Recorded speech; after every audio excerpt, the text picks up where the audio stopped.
I would say that we try our best to not have to prepare and wait to the last possible moment to bring it together, and it always seems to work. It's very spontaneous for sure. Yeah, there's practicing, but it's not really our favorite thing to do. So most shows that I would say that we don't go into it with necessarily a plan, set list, nothing like that. It's we kind of see how we feel before we hit the stage. But then you get into thematic shows like tonight for Halloween. We'll have a plan and we'll put it together. Sometimes a little too quickly, but we come up with the idea first, and then it's kind of settling on what we want to do and shaping it out through practices. Hopefully it all comes together that way for a good show on the stage.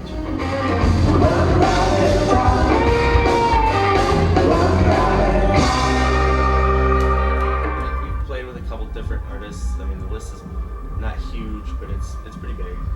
And I mean, we're not leeching on or anything like that, but it's just playing to a bigger crowd. It's a pleasure. Where was the biggest show? I mean, there's a couple pop-up shows in Kalamazoo. It's been just After's after party was pretty big. Yeah, that was pretty sweet. And the cave was pretty big. Strip mines. It was like a quarry, and it was like a huge rock. It was like a rock face that was kind of caved in like this, and it was just huge, and there was a stage at the bottom, so you were playing out this huge rock quarry. That's pretty cool. And the recording of that show is available at Archive.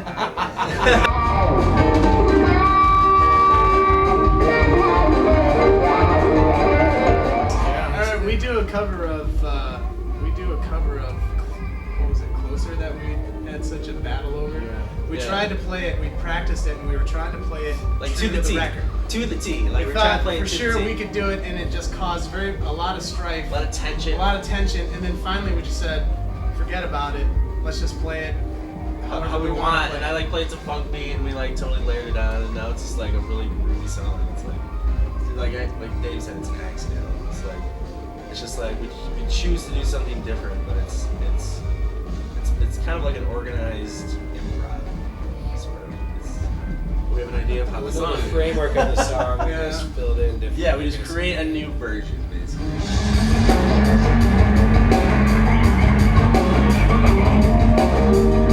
And I like jam bands. I grew up listening to going to a lot of jam band shows. And I like a lot of everything, and that's what attracted me to jam bands, is that they are trying to be eclectic. I think just jam bands in general get lumped into a big category, but I think the reality about a jam band is just a band that doesn't want to play the same set every night and wants to put a twist on it. So really, Bruce Springsteen is a jam band, because if you go to Bruce Springsteen's show, he's going to play the songs, but they may jam out on one song a little bit or something. Look at the Super Bowl. Also, the jam band fan base, and Brian and I have talked about this before, Primus had a certain fan base, and it was just a certain category of music.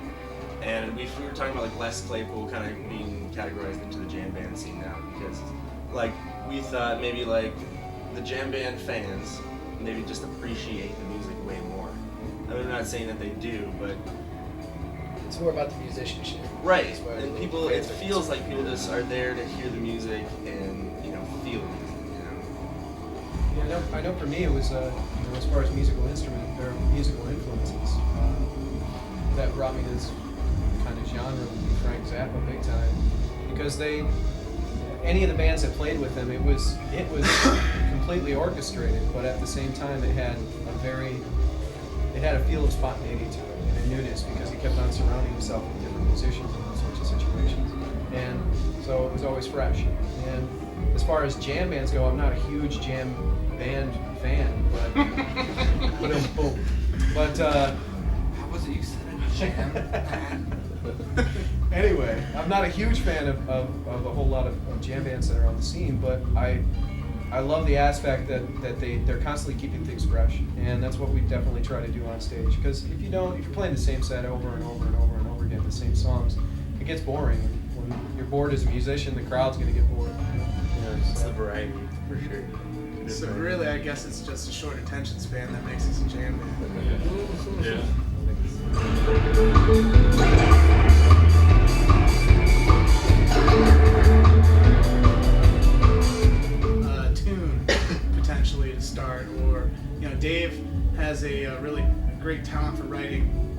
pieces of music and a lot of different movements. So sometimes we'll work off of that and try to learn that song, or sometimes we'll just be sitting around and practice and go. And then all of a sudden that could lead off to a new song. Yeah, it's sometimes you usually a could be jam, trying you to know? explain a song and then come up with something entirely different. Right. I mean, we still have songs that are called like the blank jam, you know, like that one blank jam or whatever. You know, like, so they're still jams, and they're we haven't put like a name on it. They're still a song, you know, but we still consider them a jam because like we just go all over the place with that song. You know, we just feel that we need to have grab everywhere.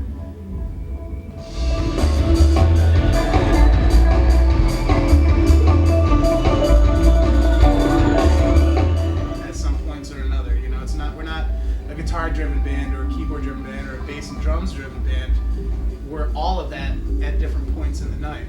So I think that's one thing that definitely makes us kind of unique from a lot of bands. We don't try to be anything. We just do what we do.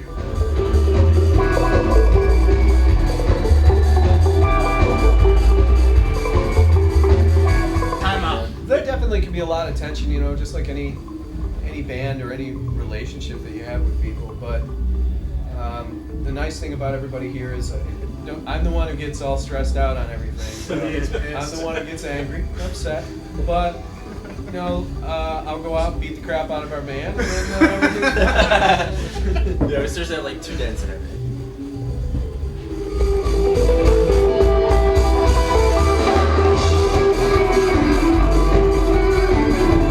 I don't know if I would say that stage presence really adds to your sound. You know, sometimes I think it can even take away from your sound. You know, if you're cheesing it up to really, you know, put on a good show, you can sometimes forget that you're supposed to be playing something of substance. You know, so I don't know. Yes, I think stage presence definitely adds to the sound. Well, yeah, I mean, it's visually you and have a good it's- audience and they're dancing. You know, like we kind of dance to the music more, and you know, if we Kinda don't, feels like we kind of get bored, and our stage presence probably slides.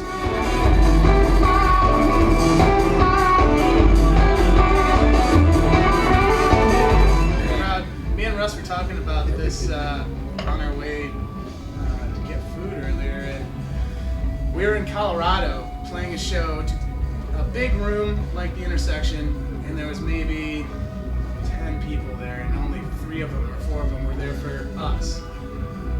But these 2 girls came out and started dancing, and that was all we needed, you know, just something. We were playing To give horrible back. until that point. Yeah. Like, well, we weren't playing bad, but there was no energy. There was nothing. Yeah.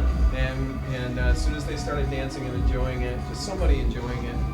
It doesn't We take all sometimes. were Yeah, so- well, sometimes okay. it doesn't take much. Just like somebody that's really getting into it gives you a positive feedback loop of energy.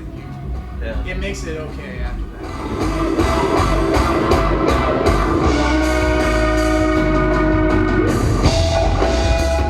Fareed Hawk of Garage Mahal is a big new influence for me. He plays on the jam scene and he's the jazz world, and he's really all over the place. But he's an amazing player, and that really makes me want to play better. Jake Sittinger also. I think this is Garage Ball. Yep, Garage Mahal's big. I mean, there's a lot of them. There's a lot. There's so many. Zappa, you know. It's not a career. I guess Zappa plays Zappa technically. Yeah, sorry. Pink Floyd. Getting not so current. Not so pretty. So really, not a lot of current bands. Yeah, that- there really are. I think I mean, there's we're like really, a lot of electronic that we're all kind of into. Like I know that we play like the New Deal is a new current That's band. what I would. Yeah. It's a good energy band that we like to listen to and like sort of take cues from and stuff.